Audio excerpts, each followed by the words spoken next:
All right, I got a little different video today. I've always been asked for all the years I've been doing dirt work.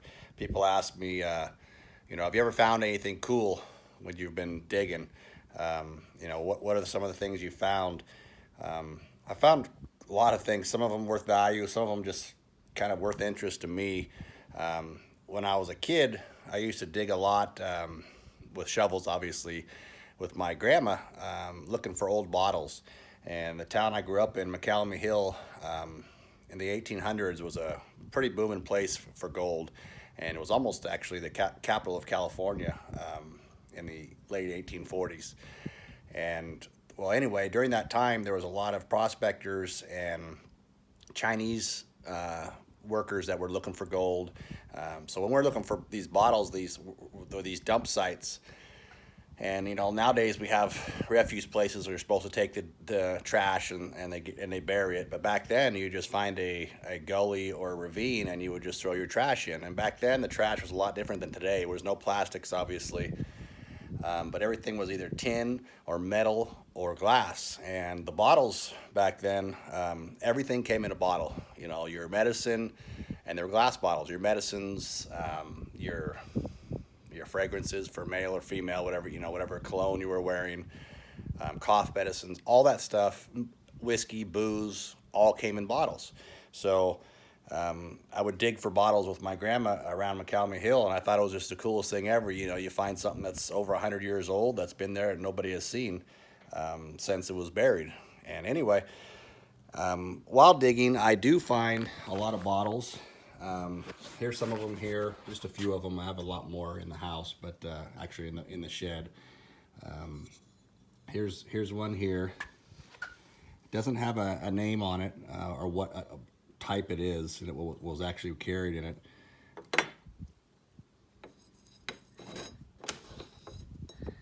This one here says hair balsam on it. I don't know if you can see that.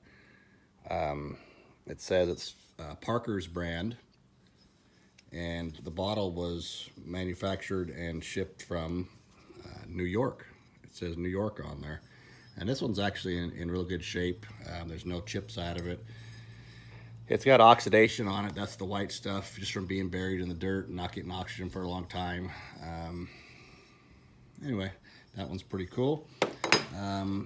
This one here says the Pizzo Company, P-I-S-O, and Hazeltine and Company. And I don't know, that's the Pizzo, P-I-S-O is the trademark here, but this one actually still has the little lid on it. Pretty neat. Another thing I find is horseshoes, and this is one I found about a year ago, just outside of Stockton, California. It was about 3 feet down. You can see how thin it is. It's rusted. It's been in the ground and rusted. So this end it's a lot thicker, but you come to here, it's a lot thinner. It's been buried a long time. It's real thin. But I don't know. I'm kind of superstitious. If I find a horseshoe, I always pick it up and keep it. I probably have, I don't know, 6 or 8 of the horseshoes that I've found over the years. Another thing I found was my old original house that we had bought in 2000 was in another part of Valley Springs, and I originally got my tractor to do some dirt work there. I had talked to some people about doing the dirt work, and it was a couple $1,000s. And I figured, you know what? Why not just buy a tractor, do the work, and then either sell the tractor or whatever. And I was going to buy a used tractor, and I ended up buying a new one, so I had a payment on it. And I did some dirt work, and well, eventually that dirt work turned into me liking doing the tractor excavation stuff, and I did it as a side business for about 12 years along with surveying. And anyway, that during that time at that house, I had ran into a spot where I had found some quartz crystals, and my dad had a gold mine, so I prospected for gold all my life, and I've always been into gems and minerals. And I found this little vein of quartz, and well, this little vein, this little pocket, I hit it up with my box scraper, and I scraped it over, and I saw that it was quartz, and I saw, oh, there was a crystal sitting there. So I started hand digging with screwdrivers and a pick and little shovels. And my son was too small at the time. He was just a baby, but my daughter was, I don't know, I think 3 or 4 years old. So she would come out and help me sometimes. But this little vein of quartz crystals turned into a really big vein. And this is some of the stuff that I've found.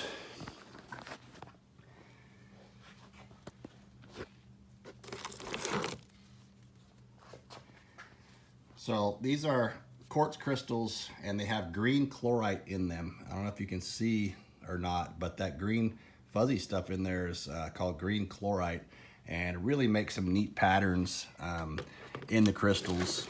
I've found quite a few of them. I've actually sold a few. This is one of the bigger ones here, but you can see that green chlorite inside the crystal.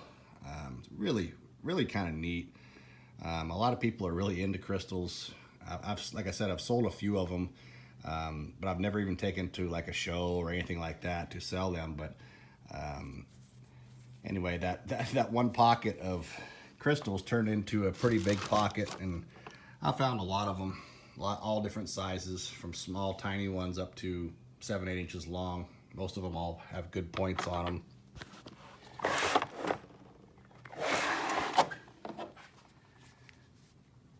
Pretty interesting stuff.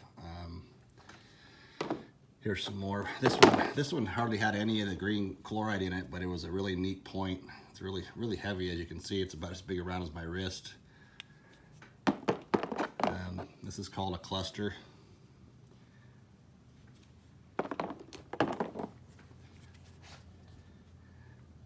And I guess the green chlorite's kind of rare. It doesn't grow in a lot of places. That red stuff there is iron from the dirt that's in them.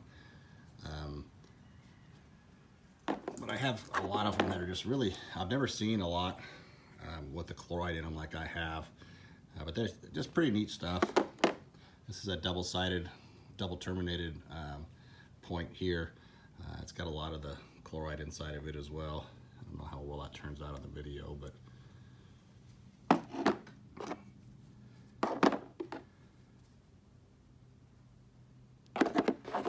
this is a pretty big one here, pretty neat.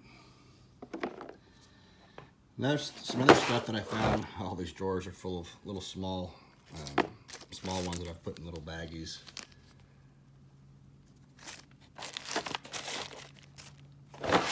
So I lived in Montana for a couple years, in 2013 and 2014, and northeast corner of Montana has some really cool history to it.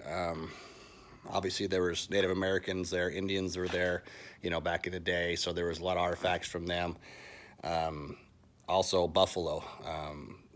We found a couple buffalo horns that were over probably 150 or so years old.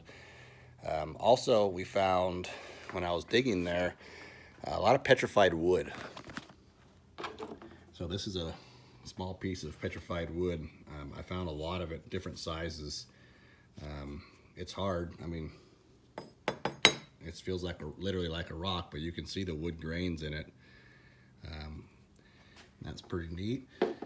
Then a lot of spots too, I don't remember what they called it, but we found these, you find rocks that have a lot of seashells in there, because where we lived, it was underwater at one time, and a lot of rocks like that you could find out in the middle of nowhere. Some of this stuff was 10 or 15 feet down. Back there, we were digging a water line, and this big job, and had to be a minimum of 7 feet deep, and we buried it anywhere from 7 to 20 feet deep. Well, a lot of this stuff would be, you'd find down there. And this piece I found, I can't remember exactly what it's called, but it's cylindrical, cylinder form. We found quite a few of these, that they have these really neat, pretty patterns on them, purples and blues and reds. Found a lot of that around Fort Peck Reservoir. Anyway, that's just a little glimpse into some of the stuff us dirt dudes find. Brandon from Elite Earthworks, if you found anything cool like that, let's see it.